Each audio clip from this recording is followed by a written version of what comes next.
कुशीनगर में बानी भरती, कुशीनगर में बानी भरती जान कल ससुराल जाई। कुशीनगर में बानी भरती जान कल ससुराल जाई। गम के वियोग आज परान लगे हो जाई पराई। गम के वियोग आज परान लगे हो जाई पराई। कुशीनगर में बानी भरती, कुशीनगर में बानी भरती जान कले ससुराल जाई। कुशीनगर में बानी भरती जान कले ससुराल जाई।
कुशीनगर में बानी भरती,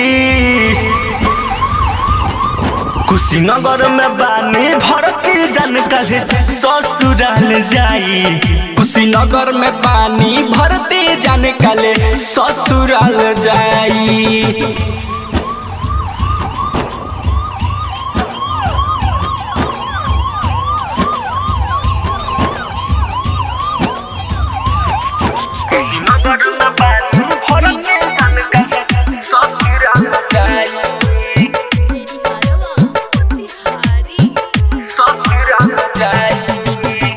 होई विदाई भोर में डोलिया कहार में, राइटर किसानी जी गम के कैसे धार में, गम के कैसे धार में। होई विदाई भोर में डोलिया कहार में, राइटर किसानी जी गम के कैसे धार में। गोलू पेंदर छोट जुदाई कोई से सहाई। अरविंद मंटू छोट जुदाई कोई से सहाई। कुशीनगर में बानी भरती, कुशीनगर में बानी भरती जान कले ससुराल जाई। कुशीनगर में बानी भरती कल जाने ससुराल जाई। रोशन रिकॉर्डिंग स्टूडियो धनहा।